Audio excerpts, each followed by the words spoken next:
Pag naubusan naman yung ating tissue sa ganitong mga maliit na pack, syempre kukuha na naman tayo at magbubukas ka na naman ng ganyan. Paulit-ulit lang, kapag naubusan naman siya, kuha ka ulit para magbubukas na naman. Unlike kung meron ka ng isang malaking pack na naka-ready na, alam mo pang matagalan, ay alam mo na kung kailan ka magre-refill. O di ba mga mi, mabuti na lang, na-discover ko itong mga facial tissues na ito mga mi. Hindi ako nagtataka kung bakit magte-trending siya, kasi nga ang tipid. Pero inyo, buy one take one na siya. Oh, dalawang malaking pack na ito mga mi ko. Yan, dalawang pack na buy one take one na siya. Mahigit 100 piso lang mga mi.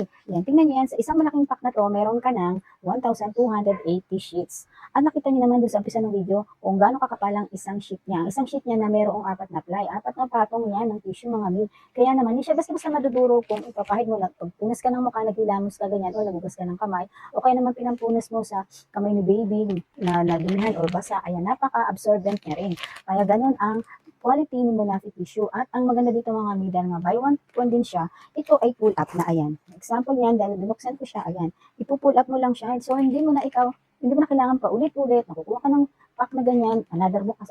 After ilang days, naubos na naman agad. Kukuha ka ulit. Tapos, bubukas ka na naman. Unlike kung meron ka ng ganitong malaking pack mga lima, ay ang convenient talaga siya. At ito ay pwede mo siyang isabit. Ayan o, may sabitan siya kung saan mo, sa palagay mo, kailangan palaging may malapit na tissue bukod sa ating kitchen, pwede rin sa hallway, ganyan, or sa labas ng bago papasok sa toilet, iba pa yung meron sa loob ng toilet. Di ba, mga mi? Kaya para sa akin, all purpose na itong Bonafide tissue na itong mga mima ko kasi nga, matipid siya, tapos matibay pa. Kaya mga mi, i-avail na rin itong buy one take one. Kasi pag buy one take one, di ba, gusto natin yan dahil nakakatipid tayo. At syempre, hindi ko buy one take one ay yung quality, hindi na natin titingnan. Ito, bukod sa buy one take one, quality pa siya. Ay mga mi, share ko na rin dyan yung aking yellow basket para check